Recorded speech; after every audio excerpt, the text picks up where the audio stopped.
You will be given a test to determine your ability to withstand shock. What the fuck are you watching? I mean, what was left wasn't even a body. What the fuck are you watching? What the fuck are you watching? The most terrifying form of evil is that which lurks within the human mind. What the fuck are you watching? Rated X. Welcome to What the Fuck Are You Watching? We're a weekly movie podcast exploring the disturbing, the extreme, and everything in between. I'm Chris. And this is Lisa. Hello. Hey, Lisa. Hey, Chris. We also have Bo. Hey, Bo. Hi, Chris. And not to mention, Silas. Hey, Silas. Yo, what up? We have a very special guest today. He is the creator of A Baroque House, SamHel Films, Moving Fast Pictures, Pink Material, Club Disgust, Bizarre Theater. It's SamHel. Hey, Sam. How's it going? Great. Yeah, we're so glad you came back to hang out with us again. It was fun the first time. I had to do it the second time. Hell yeah. Oh, that's nice. Yeah, it's been about a year since we last chatted. So, what you been up to? That accurate? Oh, just going over some state borders and moving around and making movies as I try to make movies. Hell yeah. That's about it. Well, we just got a whisper, a scream, and a cut to black. We watched it last night. Yeah, we did. Yes. Glad it's arriving like planned. Hell yeah. And I got my cool poster today. Yeah. Hell yeah, man. Yeah, we all enjoyed it. It was kind of cool seeing something different from you. Yeah. It was a quick shoot. It was very different. I didn't even touch the camera. Well, that's a lie. I touched it. But majority was done with all the actors holding the cameras this time. Okay. In a different location else other than a restroom. Warehouse. Yeah. Hell yeah, dude. Yeah, it was cool. I'm glad you guys dug it. Yeah. So, what made you want to do like a found footage type movie, or something different than what you usually do? I mean, I always had something in the back of my head to do it. I just didn't know what or when. Usually, it's something I don't know. It was just an idea that came through. It was supposed to be the Vania 2 project, but ultimately that kind of just didn't happen. So it was more of okay, well, do we just refund everybody and just kind of shrug and be oh well, or do we kind of just take the indie spirit and kind of bake something cool that's different? And it was I think that was kind of the only option, or the only criteria as far as if I'm going to do something other than it's got to be wildly different than what we were going to do. From even Vania 2's script was wildly different. So I still wanted to do something wildly different. So what happened? I moved back from Vegas. My buddy Mason, who's in the movie, he has the edgelord hat, and he does all the sound for a lot of my projects. Came to help me unpack, just take shit off the truck. And I was yeah, I don't know if this project's gonna happen or what's gonna happen, but actually, yeah, we were still gonna do the Vania thing. I was gonna leave Pennsylvania in a month. And then he offhand said, hey, we should do a found footage. I have a cast and crew. And I was oh yeah, we could do that relatively fast and quick.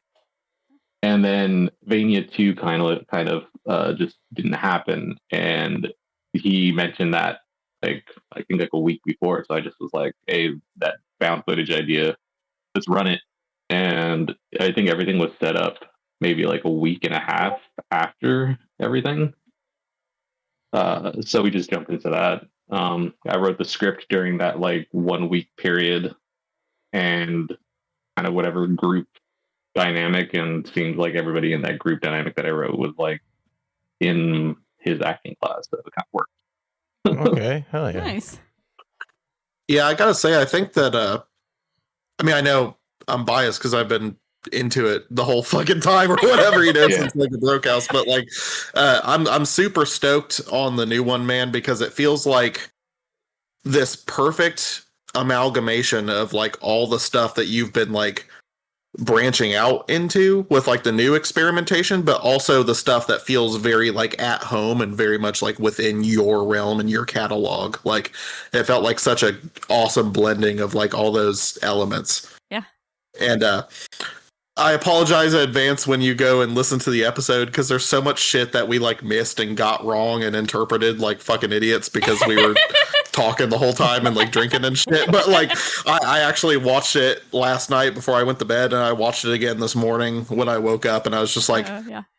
oh man, we totally got that wrong like while we were talking and shit. But Yeah. no, it was good though. It was awesome, dude. It was really cool to see like something with that much going on with all that like crazy changing camera and the sound and shit. Like there was just there were so many moving parts, and I thought it like all worked and blended together like really, really well. I was like super, super impressed with the way you were able to like wrangle this fucking project together. Yeah. Yeah, I don't know how I did it. Yeah, it was cool. Yeah, Man. I did appreciate that. That was cool. I'm glad that you guys kind of like dove into it. I do like the the like first take, and like just partying and kind of watching it, because that's kind of like how I thought the first movie would be. Like if it was in a theater screening, it would be like a lot of commotion going on, just trying to figure out what's happening, whether internally or just maybe not in the theater, but like just a group of friends watching it, that they would kind of have some fun watching it, like blind, I guess, or like mindlessly watching it. And then when people sat down, there's a little bit more of like, oh, there's little like sneaks of stuff and kind of getting things or what things mean or why things happened and stuff like that. Or is it really a ghost movie, or is it just somebody that's like really into ghosts? Yeah. But yeah, fun. Hell yeah. No, and I gotta say too, like I thought that like it really kept you in that suspense. Yeah. Like throughout the whole thing, because it wasn't until the like very fucking end when it was obvious we were like, oh, okay, and it makes sense that they were able to like cut this and make it feel the way it was. But the whole time we were actually actively wondering, like, damn, is this a fucking ghost? Yeah. Like, what's going on? Yeah. Yeah, it really worked. It was awesome. Yeah. Appreciate that. I'm glad it did. Yeah, we did it in, I think it was like a total of like 20 something hours of filming over the course of like 3 days. Oh wow. Okay. Damn. Nice. Yeah, the main bulk of the warehouse was just 1 day, and we did it. I did not know that the warehouse we shot it at didn't have lights. It was just floodlights. And I like messaged the guy, and I was like, hey, it's kind of getting dark. Is there like a light switch here? And he's like, there's no light switch, it's just floodlights. I was like, all right, well, let's finish this ending up soon. So it kind of takes place like in real time, because everybody like kind of, because like the last kill of like the sun's kind of like it's like supposed to be like 4 o'clock, 3 o'clock. So it's like what happens at the end, the chase at the end is like, oh, that's like the end of their day. So it was like morning to like, and I even think we shot it at that time. Like when we did the pickups of the last scene, it was like more or less when we finished like the hour frame of when we finished the warehouse shoot. So it was kind of like a good transition into like, oh, it's still that time frame. There's no real time jump. It really seems like you're watching like something going downhill in real time. So it's fun. Difficult, but fun. That shit looked good too, man. Yeah, it looks so good. I kept calling it like extra crispy for some reason, but like it was just like a really crisp like picture. That looked really good. Yeah, there was a total of 3 cameras and like 2 GoPros were like sitting around, like recording stuff that like. And then I think I used some footage from Doug, who's he did Trash Juice. He was there helping. He was shooting. There's in the main release there'll be like an hour long making of or whatever. But cool. Some of the footage he's like holding behind the scenes camera, just filming what they're doing the entire time. So some stuff came there, but for the most part it was Lucas's body camera, which is a police body camera. Okay. It's like actual. Oh, nice.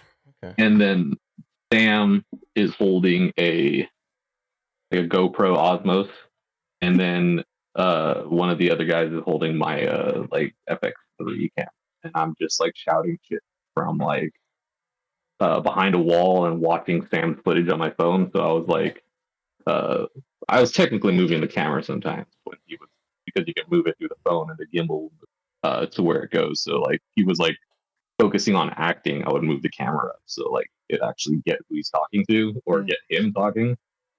So that was like a unique thing, and I felt like it kind of is different. I've never done that before. Yeah. Hell yeah, that's awesome, man. Yeah, I also really loved how like brightly lit this one was. Like Yeah. there was so much like daytime horror, but it like worked really well. Mm-hmm. But then it was also like Light. super fucking dark in some of the rooms in the warehouse too, you know? Like it was super cool. Yeah. Yeah, it's fun. It's a unique experience or a unique exercise because I have shot projects in a day's time, but it's usually like so spread out in a way. This one was like hitting each like couple pages every couple hours, and we just had because we were just I didn't want to pay for the warehouse again, so Yeah. And there was a lot of people. Like I think it was like the biggest crew I've had. There was and it's like spread out through like independent underground films too. So it's like Doug and his friends and who he shoots and does acting with, or the effects artist was Doug's friend. Rebecca Vanguard was there taking photos. Lucas was in some unreleased projects, and Mason's done all my audio. So it was like a group of people, and I kind of liked that because like I didn't really have to be the one man team. Like instead of like me having to go do something, somebody would just be allowed like, oh, that thing needs to move over there. Like Doug would go run and do it. So that was a unique thing. It's like, oh, that shit thing is over there. I gotta move it, put the camera down, and go like. Yeah. So that was cool. I like that. It made everything quicker. Yeah, for sure. So you're sending out the Indiegogo editions, and I guess once you're done with that, it's gonna have like a official release date. Yeah, it'll be like the main release will be out in October. In Halloween, on Halloween, it'll go on pre-order. So like, Okay. when people are out trick or treating, Halloween. Yeah. Get your copy of A Whisper, A Scream, and A Cut to Black. Yeah, to kick back a little bit though, I do think it's really crazy because I was curious about while watching. I was curious about the actual way that the filming process went. So it's really cool to hear that the crew that you got together for this one just like did so well on their own to like pick up the pieces and make things like come together as much as they did, because I thought this had just as much control as your typical projects do when it's all pretty much like you having to be the one to commandeer everything. So like I was like really surprised and also like really excited to see that this one had so much of a sense of like control and coherence to it with so many hands in the pot. Yeah. So it seems like you've got a lot of good buddies willing to like make sure that shit happens the way it needs to happen for like a project like that. Do you plan to like do more with like that group, or like do more with that many people on crew again in the future? I mean, it'll be cool. Yeah, I know Mason, who's the guy who set everything up. Basically, those are his friends from his acting class, and they have all like either I think one of them directed a project, and that some of them are in. The couple in the film are actually a couple in real life. Some of the others have done like music videos and like stuff like that. But I think this is for all of them, maybe like 80%. This was their first like feature film. But since it was supposed to be like a friend group dynamic, they were already friends, so they picked up that really well and arguing with each other and like pinpointing things and like it just, that's what I think I got most out of everything. Like all the reviews that people were talking about is like the acting is like so believable. Well, they're actually all friends, kind of like did what they were friends and they want to get out. Some people don't feel like they want to get out. You're stupid for thinking like that. We should all get out. Like it's this like fun thing. And I was like really kind of like, it was like I sent them the script and it was like there's dialogue for them to talk or beats for them to hit, but mainly like what was happening in the script was just like them taking what they read and pushing it further and like adding to it and like playing a who's done it type of thing. Yeah. And I like that. It was cool because like the only thing I was really like hinting on would be like, all right, if Sam is pointing a camera at you, you pointed at him so they can get like a cut of like he's obviously talking to one actor and I need a camera scene of who's talking. So there was this like kind of like choreographed like if you're holding a camera here, don't like hold in the same section, like move around or add to it. Like in one part it's like Liz's character hears something and sees a shadow and like we see a camera like react to what he's doing. It's like I didn't really tell him to do that, but it was like I guess explained as we would cut and be like this is like I would explain more of like get a little bit more into it or like get in people's faces a bit or like certain things like that. Yeah. Yeah, I think that this as the kind of the fallback or the alternate version of what we got as opposed to being able to get Vania 2, I was like very, very satisfied with this being the project that was like slotted in as an alternative to that. Yeah. Because I think it is by far like one of it feels so much larger scale in a lot of ways with like all the moving parts and all the stuff going on in it. And I think it was like a really just a super competent and really really outstanding outing as far as like what you've done thus far up to this point. And I mean, I don't know how other people feel, but I for one was like really happy to get this in place of Vania 2 after that didn't end up being able to pan out. Yeah. Well, that helped. With that new release coming out, that guy, the one that makes all the cool hard boxes and shit and all the slipcovers and stuff, he does like really cool fucking work. Are you planning to continue doing some stuff with him in the future? Yeah, I've talked to him about doing some slipcases for Black Friday. Okay. Cool. And then like some ones for the giveaway for like the film fest we're doing. Mm-hmm. Hell yeah. Like films of mine that are like, oh, 1 of 1 shit and stuff like that. Like fun things like that. And that's the School of Hard Box, right? Yes. Yeah. Levi is his name. Okay. Yeah, all the stuff on his profile is awesome. Yeah, follow him on I was really Instagram. excited to see that release because it just came out really, really sleek. Yeah, it did. It was real good work. I saw like his other ones from like his pictures, and I didn't know that a lot of them were like for like the Arrow cases. They weren't for like things, but he then fixed it so it would go be the size of like a normal Blu-ray case. So he like I sent him the artwork, and then he like fixed it to make it like smaller, I guess, thinner. Hell yeah. That's awesome. Yeah. Yeah, and segueing into that, how's the film fest planning been going? It's been like kind of just rolling in the background. I've been kind of just trying to get things situated film wise, but like we have it pretty much set up. I have to do just the last payment, which I'm just kind of holding off on. Tickets go on sale this month, and we're just kind of announcing I've kind of just been throwing out hints of what's going there. But I think a lot of people, like, once they see what's shown, they would be like, oh, yeah, I'll go up to that, or I'll fly out to that. Like, I already know, like, some people are, like Anders, who, like, associate produces all the stuff. That he's from Norway. Man. He's flying out for it, so it's like, I guess. Wow. So, something for people to check out or something. And I know some, like, Christian Michelson, I think is from, his name is? From PBC? Yeah. He has a table there. So there's people coming out for it. It's just gonna be like limited. Like it'll be like 130 tickets in total, but like the first 99, so I can kind of just like see where we're at. If like 20 sell, there's no need for me to get like 130. You know. Yeah. Right. I'm just doing it for myself. Yeah, that sounds cool, man. Yeah, sounds it's fun. your birthday thing, right?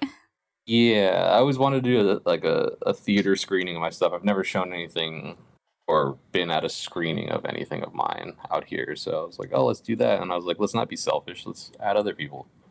So Well, and Bones and his partner Bree are supposed to be flying out to that too, which is I super think cool. yeah, I think they're coming together. Unless they Yeah. ideas all three of them. What's my fucking excuse if fucking Anders is coming out? Yeah, I I know. wish I could make it, man.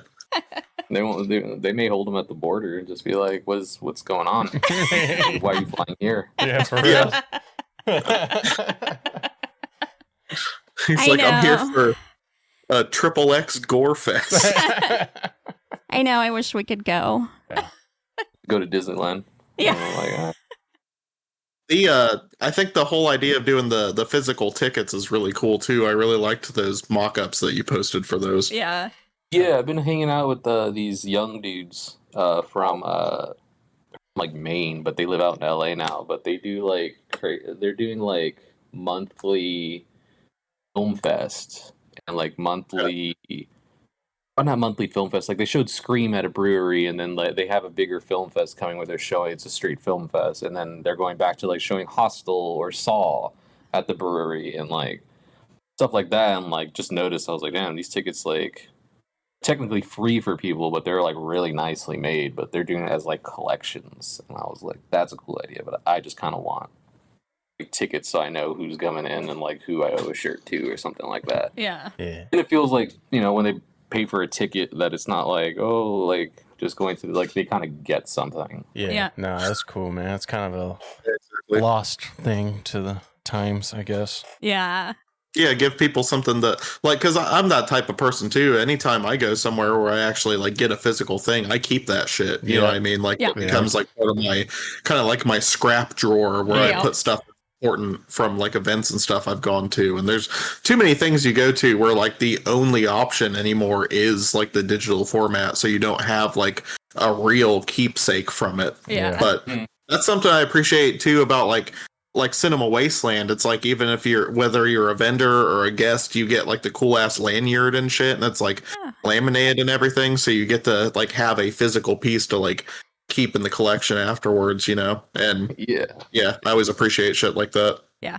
That is Yeah, cool. I'm sure like everybody will leave with something. If it's not like just a ticket, like it's like a poster, there's shirts and stuff like that. Or there'll be other like vendors like who's slinging their stuff, and I think everything is like uniquely different, from like films to like zines, and like I don't know what the other person does, but yeah, it should be like worth the time and money. And then those guys who are that were doing the like screenings, they're doing like another showing of Scream like 2 days before that, like Thursday.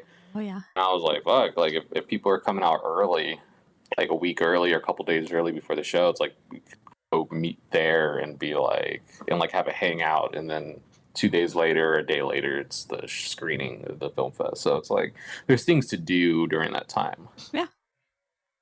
Hell yeah. Where can people get tickets to the SamHel Film Festival? It'll be up on my site on samhel.com on the 29th of this month, and I think that gives us enough time of like 2.5 months or something like that for 90 tickets to get sold, 99 tickets. Which I don't think it's hard.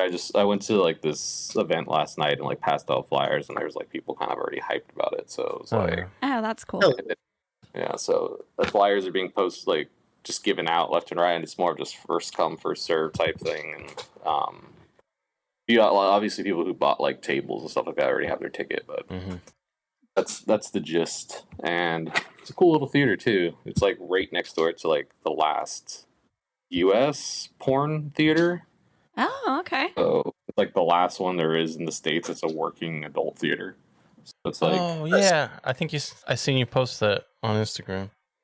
yeah, it's Tiki Theater. Yep. Unique sleaze stuff.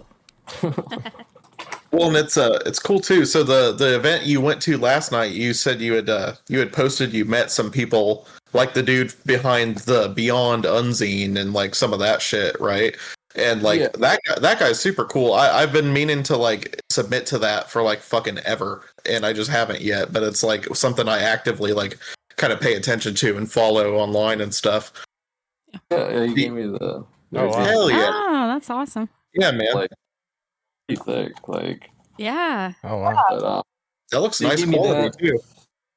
he gave me that a couple of just like cassettes and stuff like that to check out. But he's working on the next zine, which I think that one and the next zine will be up at the film fest, so that like people can buy them there. Hell And yeah. they're like super good quality. But yeah, he's like down the street from me. He That's got a crazy. table. And I was like, I could just drop this stuff off at your house if you need me to. It's really wild too, because I think I follow a lot of the people that you end up meeting at these events and then like posting shit with. I am always like independently following them already, and I'm just like, it's so weird to see how like small world it can be sometimes. Yeah. That's usually what I've noticed, or like, I'll just get hit up with like, "Oh, are you Sam?" Obviously, the hat, and the people are like, "Yeah." They're like, "Oh shit, I follow you for this and that. Let me like, I dig this, I dig that," and I'm like, "Oh, cool." Like, I didn't even like know you would be here, or even knew you lived in LA. Like, Yeah. So it's fun doing that, or just meeting people, or just getting like seeing what other people are being creative about. So that was fun. Like it was like a noise event. But like when I saw the flyer, I was like, it's probably like in Virginia or like Indiana or something like that. And there's like Los Angeles. I was like, all right, I'll go.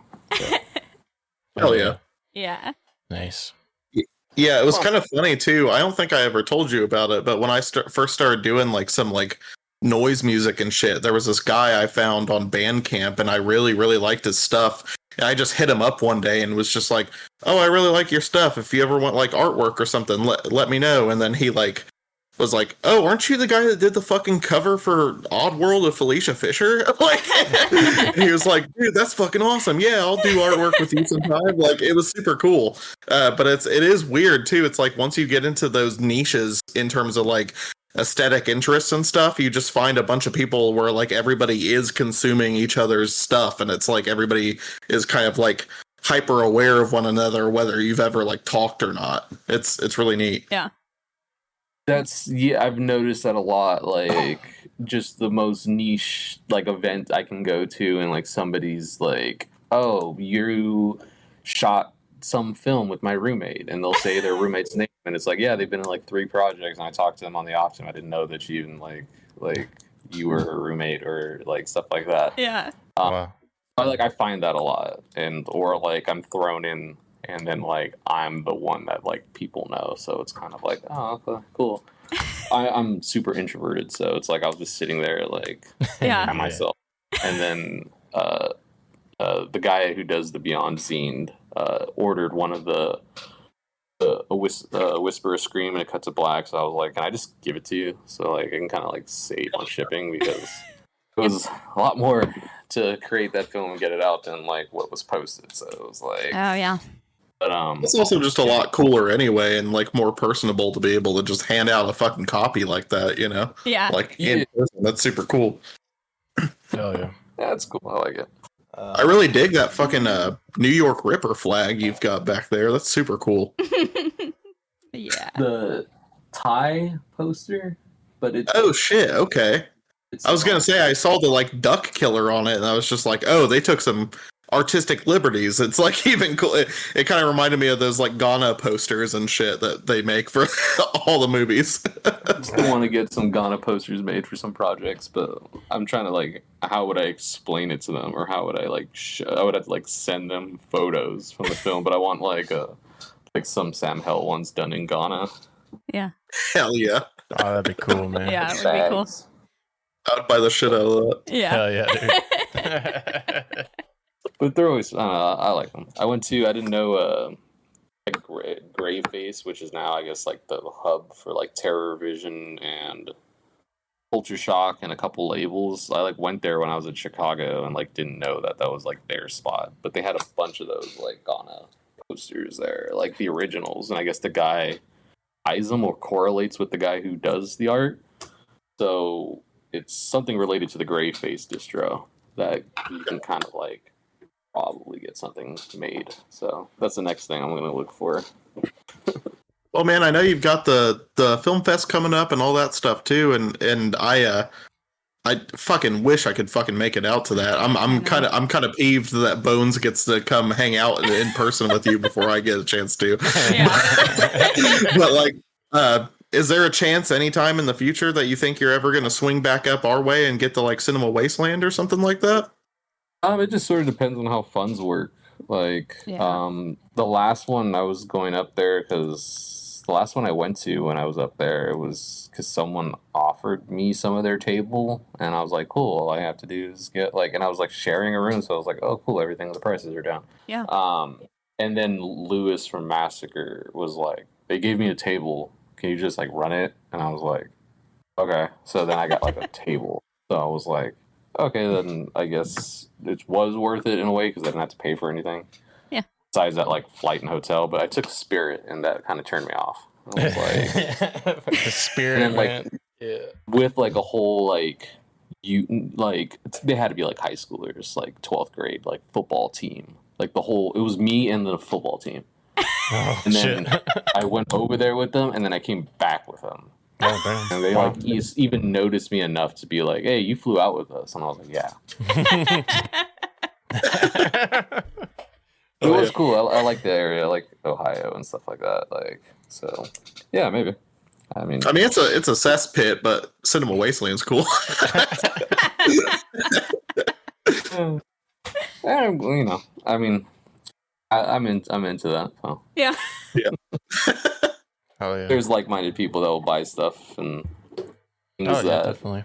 a little bit more than out here. Like, I was at Monster Palooza with Byro, and I was like, I ain't gonna sell shit. Like, I'm just gonna put stuff. Like, I'll put some stuff in a backpack, but I've done Days of the Dead, and they don't sell shit.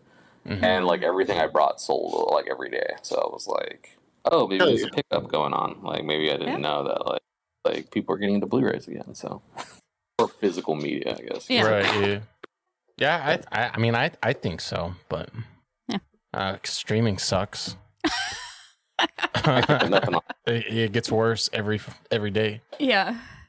Every day there's like something added to it where it's just like, hey, we're gonna remove this film, or it's just like this show has like it had 13 episodes, now there's 11. And it's like, Well, the thing that I noticed too with a lot of streaming, which fucking sucks, is they'll go in now and they'll like start cutting shit out, Mm-hmm. but there's absolutely nothing to like indicate that something has been cut. So it's like I've sat here before and been like, oh, I don't actually own this movie right now, but I really want to show it to you with like Chloe, and I'll show her some shit on like Tubi and be like, hold on a minute, because there was something in that movie that definitely did not happen, and then I'll look it up online, and lo and behold, it's been fucking cut, and I'm just like, are you fucking kidding me? Yeah. Like, Yeah, it just kind of sucks the way that works. Yeah, and you're just fucked.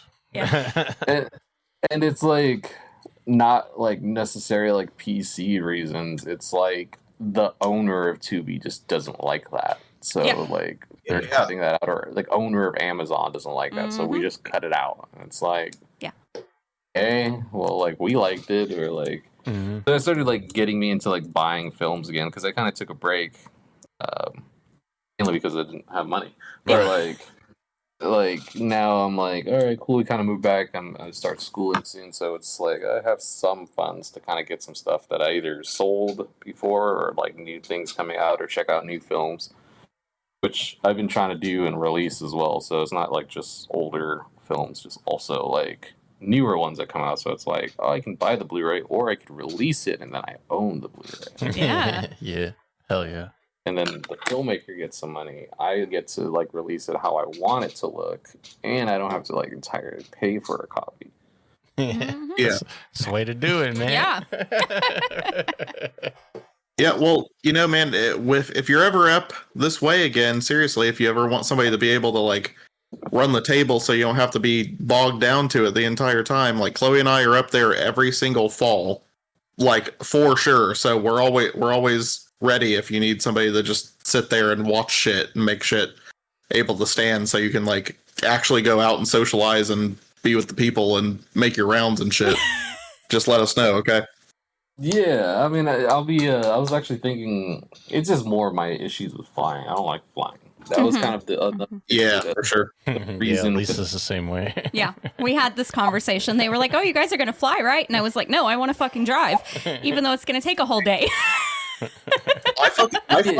My sinuses are super fucked, and the only time I ever flew, it like put so much goddamn pressure in my head. I was just like, it felt like somebody was like putting a screwdriver in my skull by the time we actually touched back down, and I had to like take Benadryl and like dig out my ears for like fucking hours before I like acclimated and felt like okay. It was crazy. Yeah.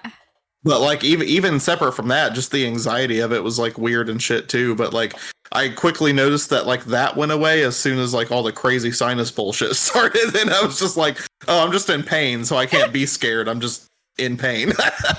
Like, you're like, if it actually crashed now, I would actually be better. yeah. I'm just like, please kill me. You know, like I think that was kind of the issue with like Vania 2. I was like, I gotta go to PA for like I think it was like a week or like yeah, something like that. And I was like, So I was like, all right. It just kind of didn't happen. And I was like, well, that's like one thing I'm like I'm happy about. The rest wasn't like really happy, but I was like, yeah, at least I don't have to like get on the airplane. Yeah, like look at that positive. So. Well, you know, I just said I've never flown before, and I don't feel like this is the right time to start because it's just been nonstop bullshit with planes lately. Yeah, I think like we were I was getting closer and closer and closer to filming, and it was like every single news spot was like pull another plane down or like yeah, plane holding 20 kids now like in the like river, and it's like rivers going over there, and I'm just like yeah. I'm just so it was just like a lot of like fear propaganda shown online, and I was just like, no, yeah, it was online and it was on the TV. So and then I like just moved too, so I was like, I did a trip out to LA and I went back to Vegas. I spent like a week there, and then I packed up everything and came back, and then I was like already like drained, and then it was like another week I had to like 2 weeks I had to leave again, and I was like, it's a lot of moving around within this like month. Yeah. So I was kind of like already over travel. But then you're gonna just lock me in a tube and throw me in the sky. That's not like the funnest thing. Yeah. Cameras and like not fun. Mm-hmm. It gave another route, which is I guess I'm happy for that. We'll see if people get the copies of the Indiegogo, they read anything I posted, because that seems to be the kind of issue lately where it's like, oh yeah, posted like 15 updates that we weren't doing Mania 2 and like 15 more emails, and then like people are still like kind of messaging of like, what's this? And I'm like yeah. So I just try to stay calm, cool, and relaxed. So I'm just like, yours now is what it is. Yeah, just go read the fucking updates. There's a lot of work into these. Yeah. I really like do put like, I think people don't have an issue with waiting. I don't think people have an issue with change. I don't think people have any problem. It's the lack of communication, and I feel like I'm very communicative in everything I do. So it's like you can't really get mad if like I tell you someone's gonna punch you, and I tell you like 10 times, and then you get punched, and you're like, dude, why didn't you tell me? And it's like whole time frame.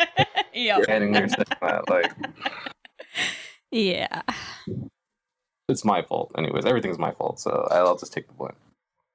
So I mean, as of like right now, is Vania 2 like completely off the table, or do you plan on doing it sometime in the future? I want to. Ossery wants to. I just like the whole issue was just it was the fact of I didn't know where I was going to live, so it was kind of like, well, let's just postpone it. Like, it's not off the table. It's just not happening now. Yeah. And like when we have the time and funds to do it, we'll do it, and it will be like 50-50, not like Osri did 99%. I came in to kind of then like backtrack and like give my percentage in. Yeah.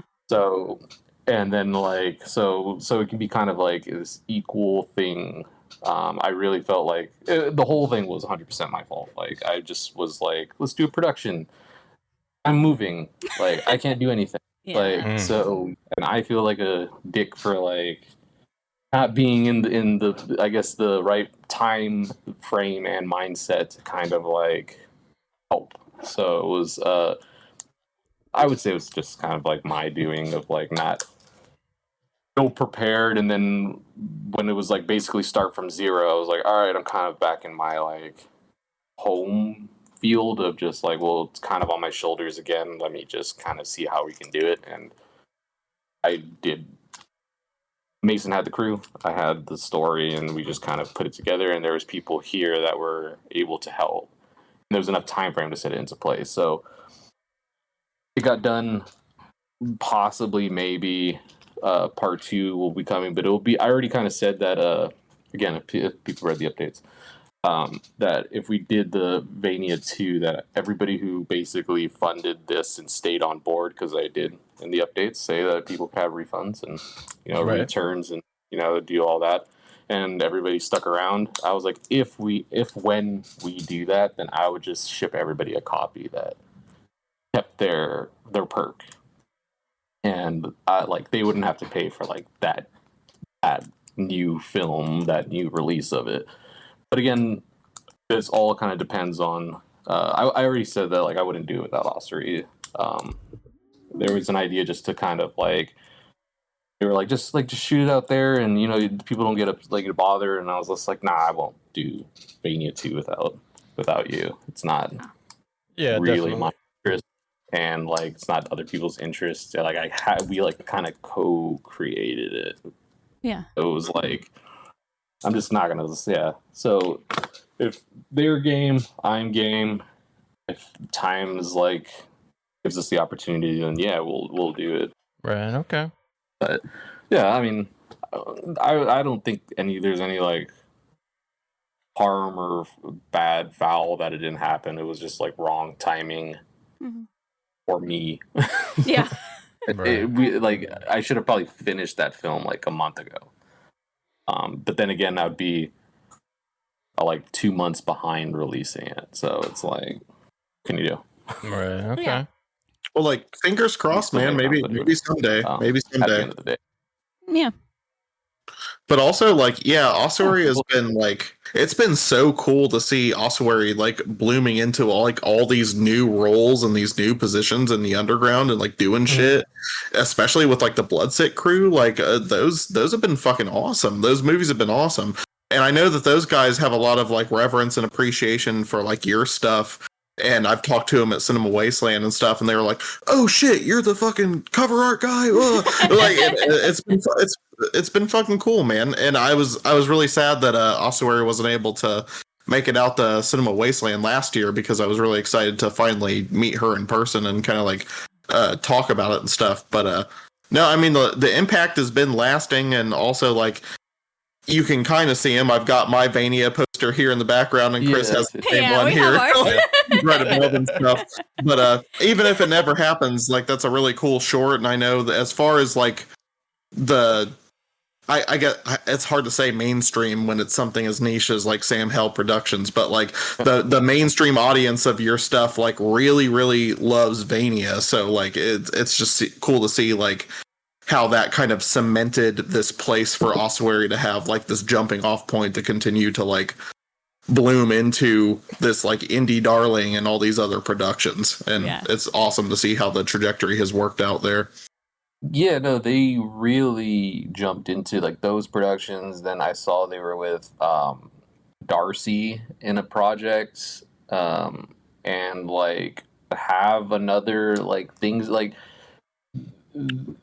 they're doing a lot. Like Ossuary is like probably someone I see posted on, like how we were saying earlier, like that person and somehow they know somebody else. Like I've seen people that have like wasn't even followed and didn't follow me, and like, oh, that stuff's cool, and then scroll like 4 down and like Ossuary's like modeling for them. Yeah, and I'm like, whoa, like they really are all over, like doing crazy art stuff, and like I was like, that's kind of like my wants or interest for like people is that like I hope it didn't stop at me. I just hope it went like I was just like a notch that they could use to do another horror film and be like, I have, this is like my real type of thing.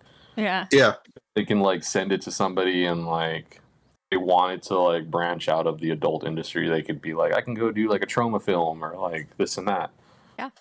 And even like some people have been doing some trauma films. Yeah. So like it's just been cool to see that like I don't like it to be about me, and like I hate things even though I type SamHel.com on everything and like it's like I really try to be like my idea or goal was back in the days to do like a film where literally everybody was involved from like Unearthed to like Massacre to like some people over here to some people over there, and it came close with the newest guinea pig, but like to have like every single like production kind of bleed in or label kind of bleed in, and hopefully it comes out or something like that comes out. But that's been my goal, to kind of have like help people to kind of get into what they want to do, or like shoot some more stuff. Coda did stuff for Trauma, and like Naughty does stuff for Trauma now, and like stuff like that. Oh yeah, SamHel brings us all together. Yeah, brought me and Silas together. Yeah, that's what I was gonna say. That's the only reason I'm here. Yeah, I saw that interview and I was like, "What the fuck is this podcast?" And I listened to the entire back catalog and I was like, "Oh, these guys are fucking awesome." And I just started like reaching out, and then Art, and here I am as the fucking fourth host now. It's crazy. Yeah. I saw the art that you did for the shirts and stuff like that. Those are sick. Yeah. Hell yeah. Silas kills it, man. Yeah. Yeah, he's got the latest cover coming, so to see I'm so fucking stoked for that. And also thanks for the opportunity to do a Brian Paulin film, man. Like that's crazy. I'm super stoked on that one. Yeah. When you posted with the credit that I was going to be the cover artist and I reposted it and stuff, I had messages and stuff where like, "Oh fuck, I'm so excited for you." Like shit like that from people. It was awesome, dude. Yeah. Yeah. There's going to be two Blu-rays from Brian, and it was mainly kind of just discussed because I think at the time currently I guess he got laid off from his job, so I was like, well, we can do a release and you can get some money, like if people buy, then and apparently outside of like maybe some labels in other countries, like I don't think there is any like Blu-rays of his films. So no. We'll start with Septic, and then after that will be Blood Pigs. So hell yeah. Nice.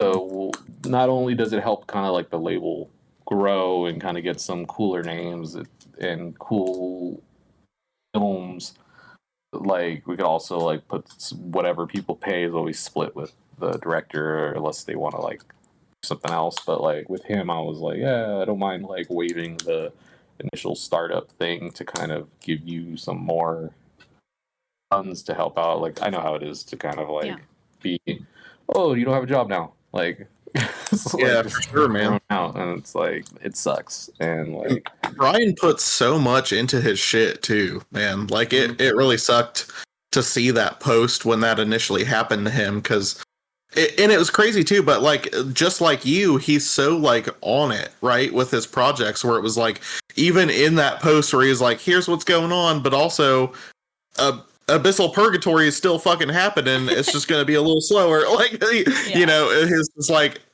eyes on the prize like the entire fucking time.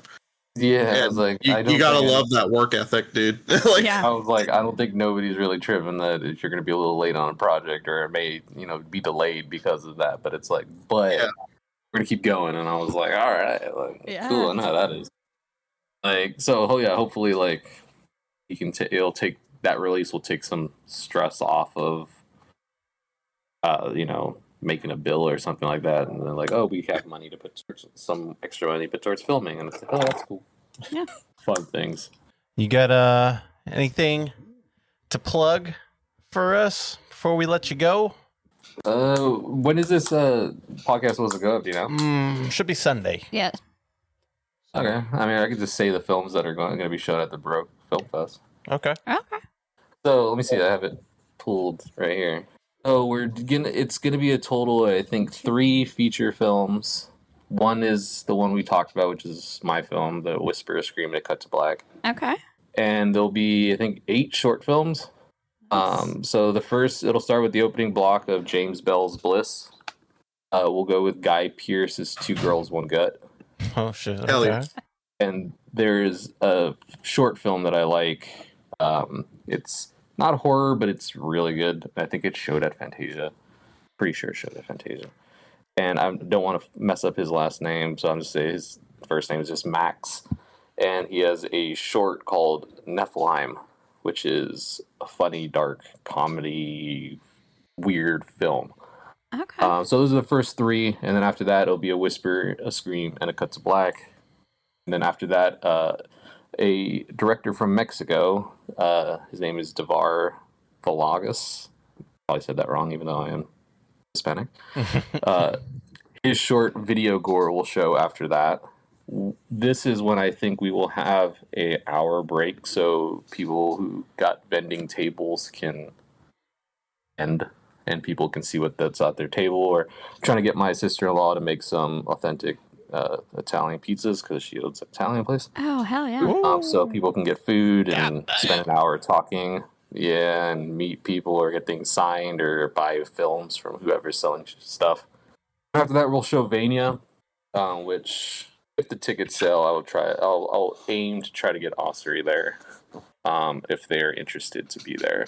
Yeah. And then after that, since it's a vampire short, we're gonna go with the vampire film, which is the second film shown, and that is Casper Joel's Bloodsucker, which is a feature-length vampire film that showed at Cannes this year. Oh, nice.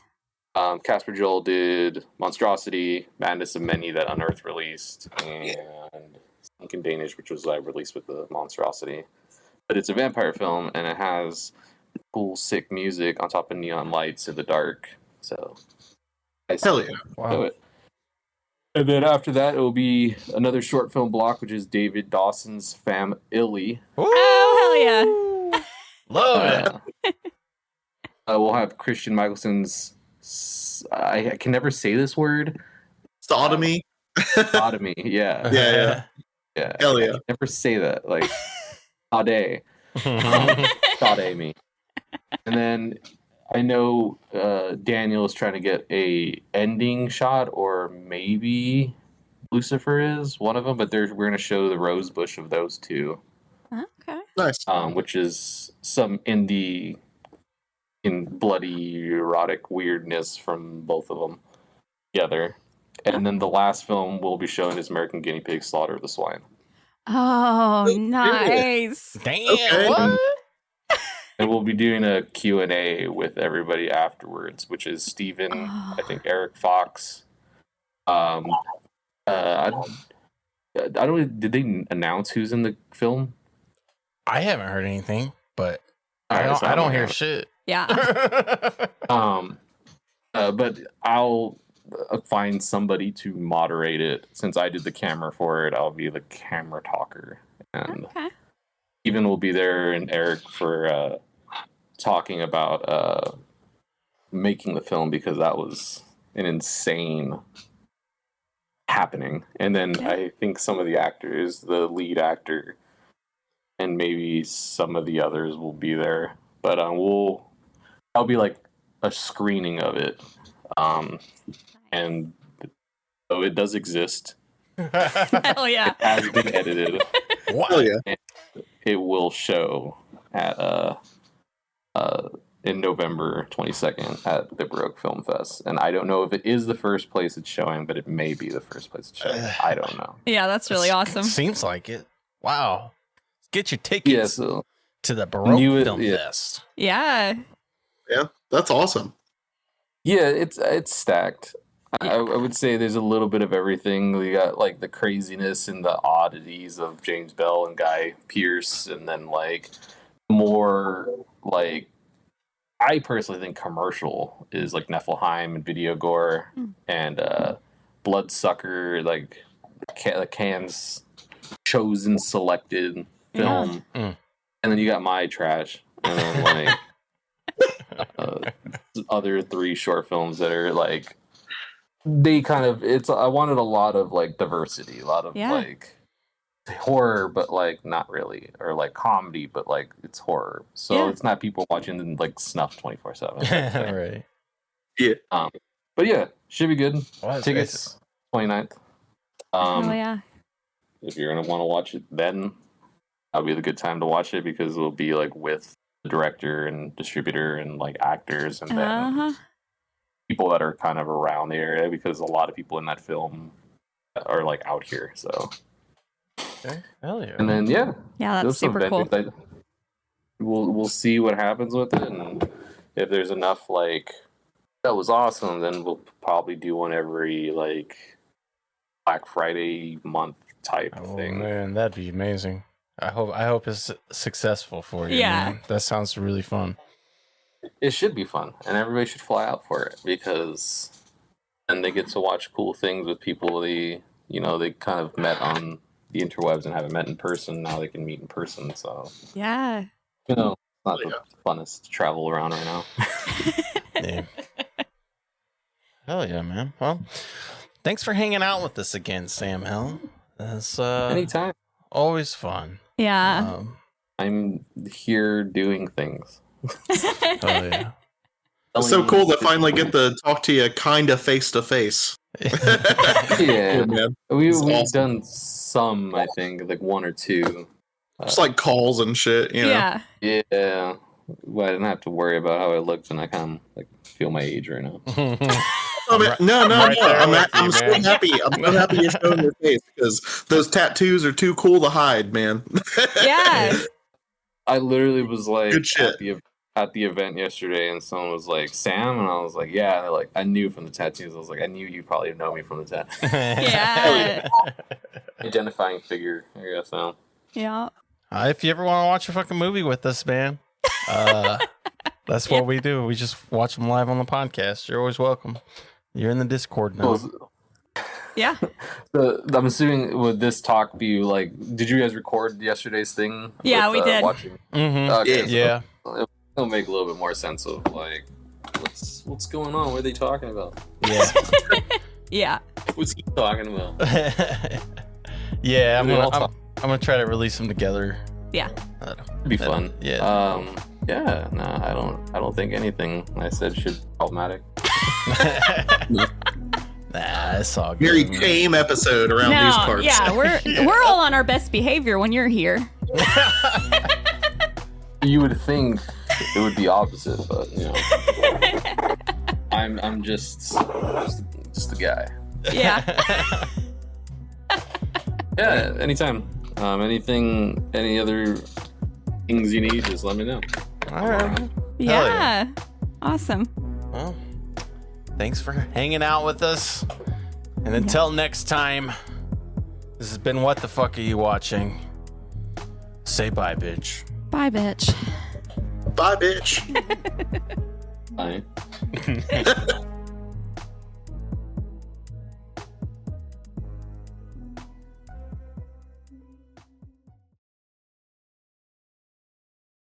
That's damn good. Did you think this podcast was as good as instant noodles? Or is it more like a cobalt blue tarantula? Leave us a rating and review wherever you're listening to this podcast at.